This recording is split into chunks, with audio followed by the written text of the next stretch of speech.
आणखी एक मोठी बातमी आपण बघूया। मुंबई आणि नवी मुंबई ठाण्यामध्ये सीएनजी पुरवठ्यावरती परिणाम झालेला आहे। सीएनजी उपलब्ध नसल्यामुळे ओला उबरच्या सेवांवरती मोठा ताण बघायला मिळतोय। इतर सीएनजी वाहनांच्या पेट्रोल पंपावरती लांबच लांब रांगा सुद्धा बघायला मिळतात। दरम्यान उद्या सार्वजनिक वाहतूक व्यवस्थेवर याचा मोठा भार येण्याची शक्यता वर्तवली जाते। सार्वजनिक वाहतूक व्यवस्थेवरती याचा मोठा भार बघायला मिळतोय। पुढे जाऊया। राज्यातील काही जिल्ह्यांमध्ये थंडीची लाट कायम आहे। मराठवाडा असेल, उत्तर महाराष्ट्रात सुद्धा काही जिल्ह्यांमध्ये येलो अलर्ट देण्यात आलेला आहे। मुंबईत देखील किमान तापमानात घट झालेली आहे। मुंबईमध्ये किमान तापमान 16° पर्यंत राहण्याची शक्यता आहे, तर कमाल तापमान 31° राहील। कोकणात सुद्धा थंडीची चाहूल लागलेली आहे। दरम्यान आता आपण बघूया आठवड्याच्या सुरुवातीलाच राज्यात हवामान नेमकं कसं असेल। मुंबईमध्ये 16° तापमान असेल, पुण्यामध्ये 11°, नाशिकमध्ये 8°, तसंच जळगावमध्ये 9° तापमान असेल। इकडे नांदेडमध्ये सुद्धा 9° तापमान दिसतंय, तर छत्रपती संभाजीनगरात 10°C तापमान आहे। गोंदियामध्ये सुद्धा 9° तापमान आहे, तसंच नागपुरात 11°C, अमरावतीमध्ये 12। अशा पद्धतीने राज्यभरामध्ये तापमानात काही प्रमाणात घट बघायला मिळते। आता घेऊया बातम्यांचा वेगवान आढावा। नागपुरातील काँग्रेसच्या शेकडो कार्यकर्त्यांनी भाजपमध्ये प्रवेश केलाय। नागपूर ग्रामीणमध्ये काँग्रेसला मोठा धक्का बसलाय। प्रसन्न तिडके यांनी शेकडो कार्यकर्त्यांचा चंद्रशेखर बावनकुळे यांच्या उपस्थितीत भाजपात प्रवेश केलाय। सावंतवाडीत भाजपाकडून जोरदार शक्तीप्रदर्शन करण्यात आलंय। नगराध्यक्षपदासाठी श्रद्धाराजे भोसले यांनी उमेदवारी अर्ज दाखल केला। यावेळी भाजपाचे युवा नेते विशाल परब यांनी विजय आमचाच असेल असा विश्वास व्यक्त केलाय। दौंडमध्ये राष्ट्रवादी शरदचंद्र पवार पक्षाला खिंडार पडलेला आहे। भाजप आमदार राहुल कुल यांनी डावपेच आखायला सुरुवात केलेली आहे। डॉक्टर भरत खळदरकर यांच्यासह अनेक कार्यकर्त्यांनी भाजपात प्रवेश केलाय। पालघरच्या गडचिंचले साधू हत्याकांड प्रकरणामध्ये मुख्य आरोपी म्हणून भाजपाने आरोप केलेले राष्ट्रवादी शरदचंद्र पवार पक्षाचे नेते काशीनाथ चौधरी यांनी भाजपात प्रवेश केलाय। काशीनाथ चौधरी यांच्यासोबत 3000 पेक्षा जास्त कार्यकर्त्यांनी भाजपात प्रवेश केलाय। सांगलीतील ईश्वरपूर नगर परिषद मकोका लागलेल्या लोकांच्या हातात देऊ नका अशी टीका जयंत पाटलांनी केली आहे। ईश्वरपूर नगर परिषद निवडणुकीच्या प्रचार सभेत जयंत पाटलांनी विधान करत महायुतीवरती निशाणा साधलाय। सिन्नरमधील मंत्री माणिकराव कोकाटेंचे समर्थक माजी उपनगराध्यक्ष नामदेव लोंढे यांनी शिवसेनेमध्ये प्रवेश केला। शिवसेनेत प्रवेश करताच एबी फॉर्म देत नगराध्यक्षपदाचा उमेदवार म्हणून नामदेव लोंढे यांच्या नावाची घोषणा करण्यात आली। सौदा नगरपालिका निवडणुकीसाठी आतापर्यंत नगरसेवक पदासाठी 75 उमेदवारी अर्ज दाखल झालेले आहेत। नगराध्यक्ष पदासाठी 7 उमेदवारी अर्ज दाखल करण्यात आले। लोणावळा नगर परिषद निवडणुकीत नगराध्यक्ष पदासाठी चुरस वाढलेली असून राष्ट्रवादी काँग्रेसचे राजेंद्र सोनवणे आणि भाजपाचे गिरीश कांबळे यांच्यात थेट सामना होणार आहे। दोन्ही पक्षांनी आपल्या उमेदवारांवरती विश्वास ठेवत निवडणूक रणशिंग फुंकलेला आहे। भाजपाकडून निवडणुकीच्या रिंगणात 22 उमेदवारांना उतरवण्यात आले। परोळा नगर परिषदेच्या निवडणुकीत भाजप आणि शिवसेनेची युती झाली आहे। भाजप शिवसेना युतीकडून नगराध्यक्ष पदासाठी चंद्रकांत पाटील यांचा अर्ज दाखल करण्यात आलेला आहे। शहरातील मुख्य चौकातून बाईक रॅली काढत जोरदार शक्तीप्रदर्शन केलंय। जवाब नगर परिषदेच्या नगराध्यक्ष पदासाठी 3 उमेदवारी अर्ज दाखल झाले, तर 10 प्रभागातील 20 सदस्यांसाठी 73 उमेदवारी अर्ज दाखल करण्यात आले। बदलापूर नगराध्यक्ष पदासाठी भाजपाच्या उमेदवार रुचिता घोरपडेंनी आज उमेदवारी अर्ज दाखल केला। यावेळेला भाजपाकडून मोठं शक्तीप्रदर्शन करण्यात आलं। बदलापूर नगर परिषद निवडणुकीत भाजप आणि राष्ट्रवादीने शिवसेनेला बाजूला ठेवत युती केली आहे। तळेगाव नगर परिषद निवडणुकीचा अर्ज भरण्यासाठी राष्ट्रवादी काँग्रेस आणि भाजप उमेदवारांसह त्यांच्या समर्थकांनी मोठी गर्दी केली। यावेळेला उत्साही कार्यकर्त्यांनी हलगीच्या तालावरती जल्लोष करत उमेदवारांचं स्वागत केलं। वर्ध्याच्या देवळीत भाजपाकडून जोरदार शक्तीप्रदर्शन करण्यात आलंय। भाजप उमेदवारांचं नामांकन अर्ज दाखल करण्यासाठी नगरपालिकेपर्यंत भव्य रॅली काढण्यात आली आहे। माजी खासदार रामदास तडस यांच्या पत्नी शोभा तडस यांनी नगराध्यक्ष पदासाठी अर्ज दाखल केला। यावेळेला आमदार राजेश बकाने हे सुद्धा उपस्थित होते। वर्ध्यात शिंदेंच्या शिवसेनेकडूनही उमेदवारी अर्ज दाखल करण्यात आलेले आहेत। नगराध्यक्षपदासाठी रविकांत बालपांडे यांचा उमेदवारी अर्ज दाखल करण्यात आलाय। कार्यकर्त्यांची ताकद दाखवण्यासाठी रिंगणामध्ये उतरल्याचं यावेळेला मनीषा कायंदे यांनी स्पष्ट केलं। कराड नगरपालिकेच्या नगराध्यक्षपदासाठी शिवसेनेकडून माजी उपनगराध्यक्ष राजेंद्र सिंह यादव यांनी तर भाजपाकडून अतुल शिंदे यांनी उमेदवारी अर्ज दाखल केलाय। त्यामुळे आता महायुतीमध्येच सामना रंगणार आहे। मोहोळ नगर परिषदेच्या नगराध्यक्षपदासाठी शरद पवारांच्या राष्ट्रवादी काँग्रेस पक्षाने अश्विनी जाधव यांना उमेदवारी जाहीर केलेली आहे। दरम्यान माजी आमदार रमेश कदमांच्या उपस्थितीत अश्विनी जाधवांनी नगराध्यक्षपदाचा उमेदवारी अर्ज दाखल केला। तळेगाव नगर परिषद निवडणुकीसाठी उमेदवारी अर्ज भरताना कोणताही अनुचित प्रकार घडू नये यासाठी पोलीस प्रशासनाकडून चोख बंदोबस्त तैनात करण्यात आला। सुरक्षेसाठी अतिरिक्त कर्मचारी, सीसीटीव्ही देखरेख, वाहतूक नियंत्रण तसंच प्रवेशबंदी क्षेत्राची विशेष व्यवस्था करण्यात आली आहे। इंदापूरमध्ये अजित पवारांना मोठा धक्का बसलाय। राष्ट्रवादीचे जिल्हाध्यक्ष प्रदीप गारटकर पदाचा राजीनामा देऊन शरद पवारांच्या पक्षामध्ये प्रवेश करणार आहेत। तर माजी मंत्री हर्षवर्धन पाटील आणि भाजपाचे युवा नेते प्रवीण माने राष्ट्रवादी विरोधात नगर परिषदेची निवडणूक लढवणार आहेत। त्यांनातल्या अंबड नगर परिषद निवडणुकीसाठी 76 वर्षीय आजींनी उमेदवारी अर्ज दाखल केलाय।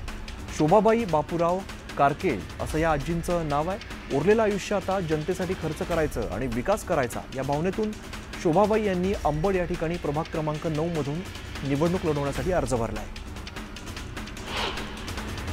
हिंगोली नगर परिषदेची निवडणूक मवियातील तीनही पक्ष एकत्रित लढणार आहेत। नगराध्यक्ष पदासाठी ठाकरेंच्या शिवसेनेच्या अर्चना भिसे यांना उमेदवारी देण्यात आलेली आहे। उद्या शक्तीप्रदर्शन करत उमेदवारी अर्ज दाखल केला जाणार आहे। कर्जत नगरपालिकेच्या निवडणुकीसाठी राष्ट्रवादी काँग्रेस आणि ठाकरेंच्या शिवसेनेकडून भव्य रॅली काढत शक्तीप्रदर्शन करण्यात आलं। नगराध्यक्ष पदासाठी राष्ट्रवादी काँग्रेसच्या पुष्पा दगडे यांच्यासह 21 जागांसाठी कर्जत विकास आघाडीच्या उमेदवारांनी अर्ज दाखल केले। राष्ट्रवादीच्या नेत्या शिल्पा धोत्रे यांनी शिंदेंच्या शिवसेनेमध्ये प्रवेश केलाय। मंत्री भरत गोगावलेंच्या उपस्थितीत हा पक्ष प्रवेश पार पडलाय।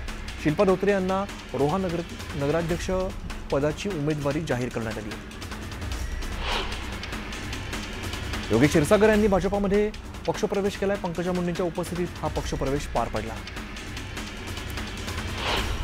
सिंधुदुर्गात नगर परिषद निवडणुकीसाठी महायुतीतील भाजप आणि शिवसेना आमनेसामने पाहायला मिळण्याची शक्यता आहे। शिवसेनेचे आमदार निलेश राणेंनी भाजपाला आव्हान दिलंय।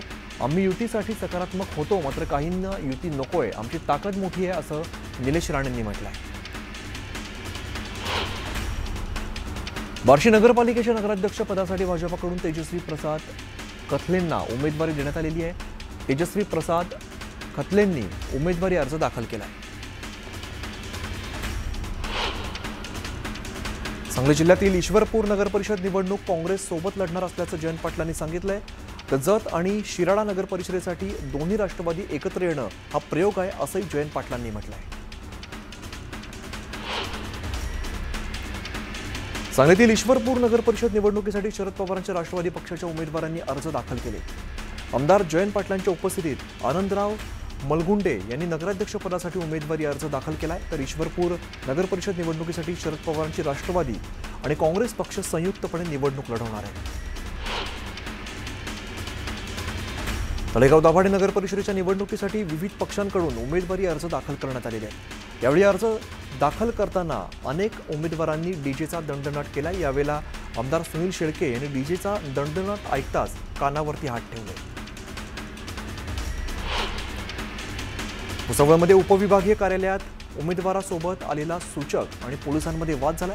2 सूचकांच्या प्रवेशावरून हा वाद झाला। एकाच सूचकाला प्रवेश दिला जात असल्याने उमेदवारांनी नाराजी व्यक्त केली। कार्यकर्त्यांच्या समस्या सोडवण्यासाठी 24 तास उपलब्ध असल्याचं वक्तव्य गुलाबराव पाटलांनी केलंय। तर युती हो किंवा न हो कामाला लागण्याच्या सूचना त्यांनी कार्यकर्त्यांना दिल्या। चिपळूणमध्ये महायुतीने जोरदार शक्तीप्रदर्शन केलंय। राष्ट्रवादीकडून मिलिंद कापडी यांनी नगराध्यक्ष पदासाठी उमेदवारी दाखल केली आहे। तर शिवसेनेकडून उमेश सपकाळ हे अर्ज दाखल करणार आहेत। सावंतवाडी नगर परिषदेच्या निवडणुकीसाठी भाजपाच्या माजी नगराध्यक्ष अन्नपूर्णा कोरगावकरांनी 2 उमेदवारी अर्ज दाखल केलेत। एक अपक्ष म्हणून तर दुसरा अर्ज भाजपाकडून दाखल केलेला आहे। भाजपाकडून अधिकृतपणे एबी फॉर्म न मिळाल्यामुळे त्यांनी 2 अर्ज भरले.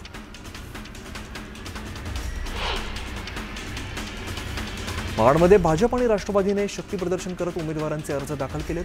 महाड नगरपालिकेवरती राष्ट्रवादी 15 तर भाजप 5 जागांवरती निवडणूक लढणार असून नगराध्यक्षपद राष्ट्रवादीकडे राहणार आहे. बुलढाणा जिल्ह्यात भाजपाचे मित्रपक्षांसोबत जुळत नसल्याने भाजपने एकला चलोरेच्या भूमिकेत आहे. त्यामुळे शिवसेना शिंदे गट आणि राष्ट्रवादी अजित पवार गट एकत्र लढणार असल्याची चिन्ह निर्माण झालेली आहे. काँग्रेसनं थेट वंचितसोबत घरोबा केल्यामुळे राष्ट्रवादी शरद पवार गट आणि शिवसेना ठाकरे गट नाराज असल्याचं बोललं जात आहे. उल्हासनगरमधील रहिवाशांनी मतदानावरती बहिष्कार टाकण्याचा निर्णय घेतलेला आहे. जोपर्यंत नागरी समस्यांबाबत तोडगा निघणार नाही तोपर्यंत मतदान करणार नाही असा इशारा नागरिकांकडून देण्यात आला आहे. मावळमध्ये ड्रोन कॅमेरा वायरमध्ये अडकल्याची घटना घडली. उमेदवारांच्या शक्ती प्रदर्शनाचं शूटिंग करताना ही घटना घडली. सुदैवाने यात कोणालाही दुखापत झालेली नाही. कल्याणमध्ये भाजपाचा महापौर बसवण्याची कार्यकर्ते आणि आमची इच्छा असल्याचं वक्तव्य नंदू परब यांनी केलंय. श्रीकांत शिंदेंच्या वक्तव्यावरून परब यांनी हे उत्तर दिलंय.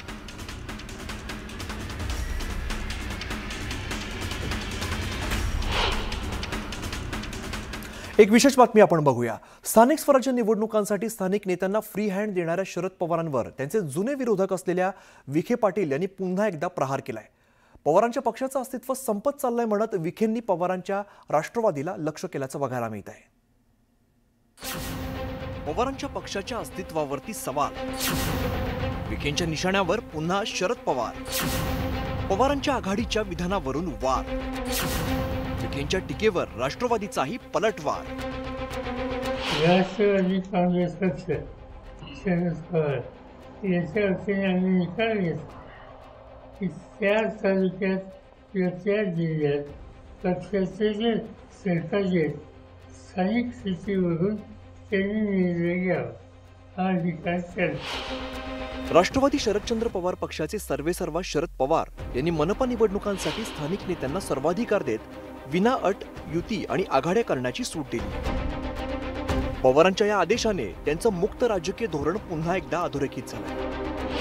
पण पवारांच्या या निर्णयावरून भाजपाचे नेते आणि पवारांचे जुने विरोधक असलेल्या राधाकृष्ण विखे पाटलांनी टीकेची झोड उठवली. पवारांचा हा निर्णय म्हणजे जे पेरलं त्याचं प्रायश्चित्त असल्याचा टोला विखेंनी लगावलाय. आपल्या स्वतःच्या पक्षात जर माणसं झाले नाही तर कोणाची पर्याय केल्याशिवाय त्यांना दुसरा कोणता पर्याय असं त्यांचं पक्षाचं अस्तित्व संपुष्टात चाललेलं आहे. त्यांनी ते काळात वळीत ओळखलेलं दिसतं मला.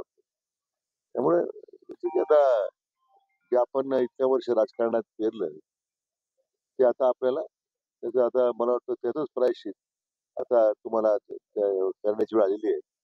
आम्हाला समाधान आहे. खरं तर स्थानिक स्वराज्य संस्थांच्या निवडणुकांच्या माध्यमातून राजकीय पक्ष त्यांची पाळंमुळं भक्कम करत असतात. याच हेतूने सर्वच पक्षांनी स्थानिक स्तरावरच्या नेत्यांना कमी अधिक प्रमाणात युती आघाड्यांचे अधिकार दिलेले आहेत. पण पवारांनी थेटपणे स्थानिक नेत्यांना विनाअट आघाडी आणि युतीसाठी फ्री हँड दिलाय. यावरून विखेंनी पवारांच्या पक्षाच्या अस्तित्वावरती सवाल उपस्थित केल्यानंतर खासदार सुप्रिया सुळे यांनी जोरदार पलटवार केलाय.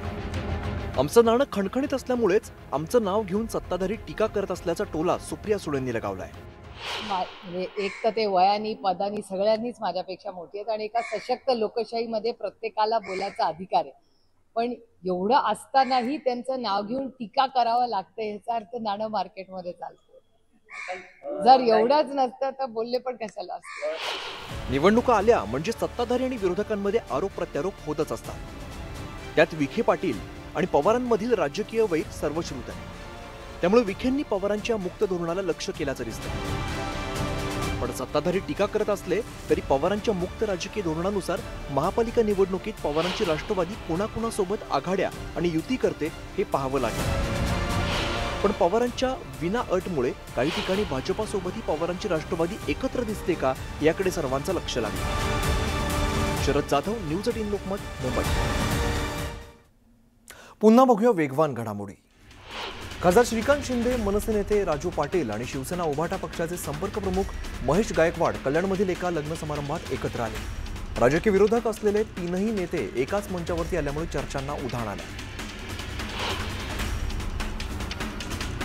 काँग्रेसांचा निर्णय घेण्यासाठी स्वतंत्र असल्याचं उद्धव ठाकरेंनी म्हटलंय. काँग्रेसच्या स्वबळाच्या नाऱ्यावर उद्धव ठाकरेंनी ही प्रतिक्रिया दिली आहे. खासदार सुप्रिया सुळेंनी नवले पूल अपघातात मृत्युमुखी पडलेल्या नवलकर कुटुंबियांची आज सांत्वनपर भेट घेतली. अपघातात तरुणी स्वाती नवलकर आणि त्यांच्या आई वडिलांनी जीव गमावलाय.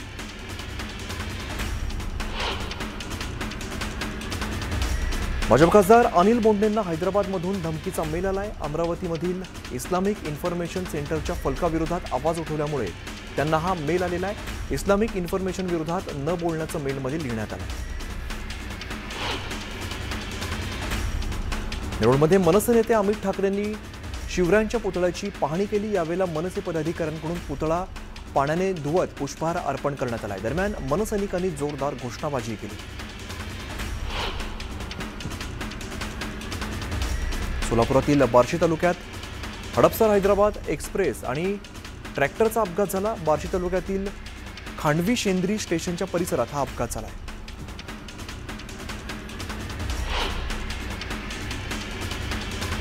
नागपुरात ग्रामीणचे आरटीओ अधिकारी विजय चव्हाणांविरोधात गुन्हा दाखल झालेला आहे. अकोल्यातील परिवहन अधिकारी रवींद्र भुयार यांच्या तक्रारीवरून गुन्हेगारी कट रचल्याच्या आरोपाखाली गुन्हा दाखल करण्यात आला. पिंपरी चिंचवडमध्ये 2 वेगवेगळ्या ठिकाणी बसला भीषण आग लागली. आगीमध्ये पीएमपीएल बस जळून खाक झालेला आहे. काळेवाडी आणि चिंचवडमध्ये ही घटना घडलेली असून चालकाच्या सतर्कतेमुळे प्रवाशांचा जीव वाचला.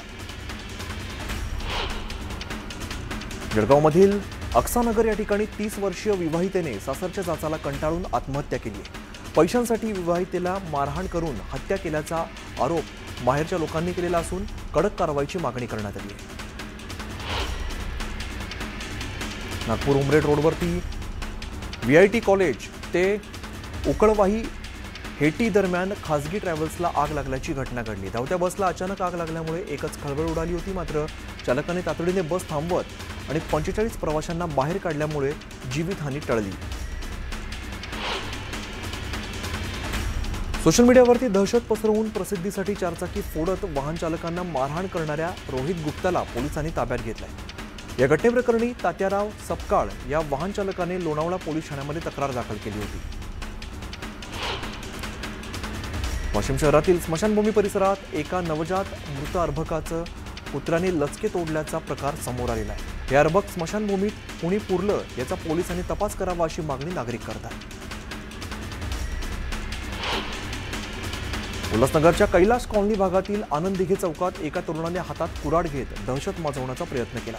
या घटनेचा व्हिडिओ सोशल मीडियावरती व्हायरल झाला असून स्थानिकांनी कारवाईची मागणी केली आहे. सोलापूरच्या विजापूर रोड परिसरात एका तरुणाने जीवन संपवलंय. सोशल मीडियावरती स्टोरी टाकत आत्महत्या केलेली आहे. योगेश अशोक ख्यागे असं जीवन संपवलेल्या तरुणाचं नाव आहे.